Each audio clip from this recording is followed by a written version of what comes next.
Hi everyone, I hope you're safe and well and enjoying your holidays. Today I'm going to be reading The Gruffalo's Child.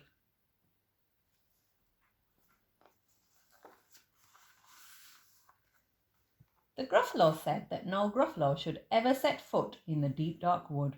Why not? Why not? Because if you do, the big bad mouse will be after you. I met him once, said the Gruffalo. I met him a long, long time ago. What does he look like? Tell us, Dad. Is he terribly big and terribly bad?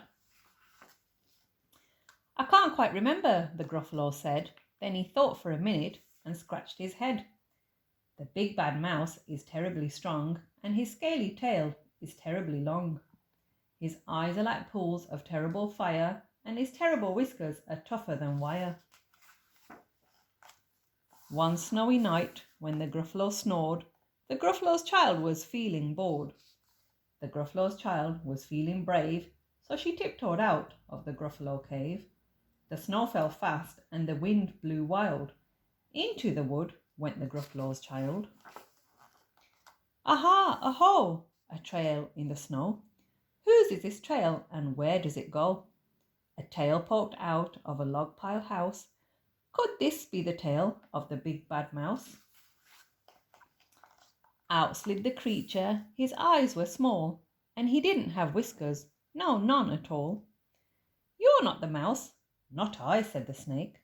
He's down by the lake, eating Gruffalo cake. The snow fell fast, and the wind blew wild. I'm not scared, said the Gruffalo's child.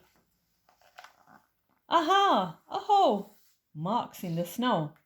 Whose are these claw marks? Where do they go? Two eyes gleamed out of a treetop house. Could these be the eyes of the big bad mouse? Down flew the creature. His tail was short, and he didn't have whiskers of any sort. You're not the mouse. To-woo, not I, but he's somewhere nearby, eating Gruffalo pie. The snow fell fast, and the wind blew wild. I'm not scared, said the Gruffalo's child. Aha, aho, a track in the snow. Whose is this track, and where does it go? Whiskers at last, and an underground house. Could this be the home of the big bad mouse? Out slunk the creature. His eyes weren't fiery, his tail wasn't scaly, his whiskers weren't wiry. You're not the mouse. Oh no, not me. He's under a tree, drinking Gruffalo tea. It's all a trick, said the Gruffalo's child, as she sat on a stump where the snow lay piled. I don't believe in the big bad mouse. But here comes a little one out of his house. Not big, not bad, but a mouse at least. You'll taste good as a midnight feast. Wait, said the mouse, before you eat. There's a friend of mine that you ought to meet. If you let me hop onto a hazel twig, I'll beckon my friend so bad and big. The Gruffalo's child unclenched her fist.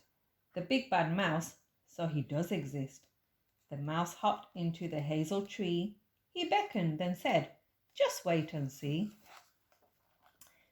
Out came the moon. It was bright and round. A terrible shadow fell onto the ground. Who is this creature so big, bad and strong? His tail and whiskers are terribly long. His ears are enormous, and over his shoulder he carries a nut as big as a boulder. The big bad mouse yelled, the Gruffalo's child. The mouse jumped down from the twig and smiled. Aha, aho, prints in the snow. Whose are these front footprints? Where do they go? The footprints led to the Gruffalo's cave, where the Gruffalo's child was a bit less brave. The Gruffalo's child was a bit less bored. And the Gruffalo snored and snored and snored.